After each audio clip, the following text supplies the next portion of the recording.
प्यारे बच्चों, नमस्कार। आज मैं आपको सामाजिक विषय के अंतर्गत भूगोल विषय का अध्ययन कराने जा रहा हूँ। पिछले समय कक्षा 8 में भूगोल के पहले पाठ अर्थात संसाधन के बारे में थोड़ा सा बताया था। आज उसको दोहराते हुए आगे के मैटर को भी आपको पढ़ाएंगे। तो संसाधन क्या है? जिस साधन का हम प्रयोग करते हैं उसे संसाधन कहते हैं। जैसे स्कूल जाने के लिए बाइक का प्रयोग करते हैं तो बाइक मेरा संसाधन है। बल्ब जलाने के लिए बिजली का प्रयोग करते हैं तो बिजली संसाधन है। एक स्थान से दूसरे स्थान जाने के लिए कार का उपयोग करते हैं तो कार मेरा संसाधन है। संसाधन कितने प्रकार के होते हैं? संसाधन 3 प्रकार के होते हैं।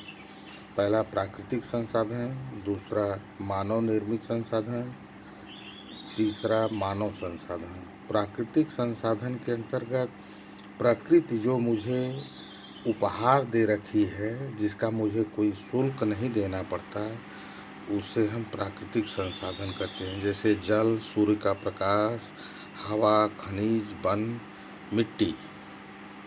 मानव निर्मित संसाधन यानी मनुष्य द्वारा जिस वस्तुओं को और अधिक उपयोगी बना करके उसे प्रयोग में लाया जाए, उसे मानव निर्मित संसाधन कहते हैं। जैसे वन के लकड़ी से हम कुर्सी मेज, बढ़ई जो है कुर्सी मेज बनाता है, तो यह मानव निर्मित संसाधन है।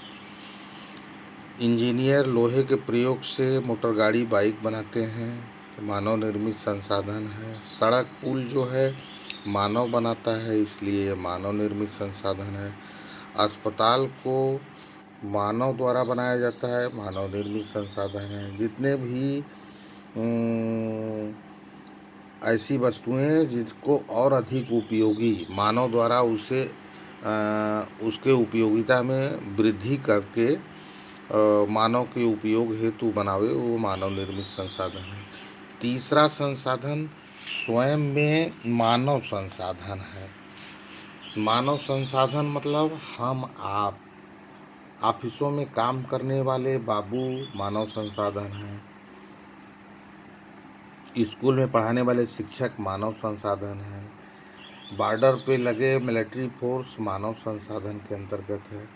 प्राकृतिक संसाधन 2 प्रकार के होते हैं। एक नवीकरणीय, जिसका हम चाहे जितनी मात्रा में इस्तेमाल करें वो कभी समाप्त होने वाला नहीं है। जैसे हवा, सूर्य का प्रकाश, ये अक्षयशील संसाधन भी कहलाते हैं। यानी इसका कभी क्षय नहीं होता, इसका भंडार कभी समाप्त नहीं होता। प्राकृतिक संसाधन के अंतर्गत दूसरा अनवीकरणीय संसाधन, जिसका नवीनीकरण नहीं किया जा सकता। अर्थात यदि नवीनीकरण किया जाए तो इसमें हजारों वर्ष लग जाएंगे, जो मेरे उपयोग लायक नहीं रहेगा। उसका उपयोग सिर्फ भावी पीढ़ी 1000 वर्ष बाद ही कर सकती है। तो अनवीकरणीय संसाधन जैसे कोयले का भंडार है, तो कोयला का भंडार को हम जहाँ पे वो संरक्षित है निकाल करके अगर उसको हम समाप्त कर दें तो भावी पीढ़ी इसके उपयोग से वंचित हो जाएगा। पेट्रोलियम पदार्थ सीमित मात्रा में है, उसका अगर हम विदोहन कर लेंगे तो यह कुछ समय बाद समाप्त हो जाएगा, जिसका भावी पीढ़ी उपयोग नहीं कर सकती।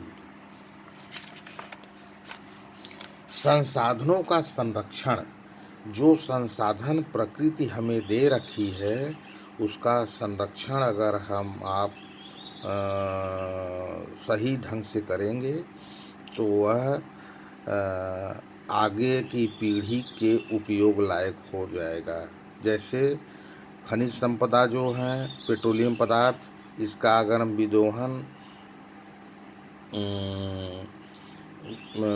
इसका उपयोग हम अपने इस्तेमाल में इस प्रकार करें कि इसका भंडारण बचा रहे और भविष्य के पीढ़ी के लिए, हमारे बच्चों के लिए, बच्चों के बच्चों के लिए बचा रहे तो जिसका उपयोग भविष्य में किया जा सकता है। जैसे वायु, पेट्रोलियम पदार्थ और खनिज पदार्थ का इस्तेमाल हम इस प्रकार से करें कि वह सिर्फ मेरे ही जीवन काल तक भंडारण न रहे, उसका भंडारण जो है जहाँ पे यह सामग्री पाई जाती है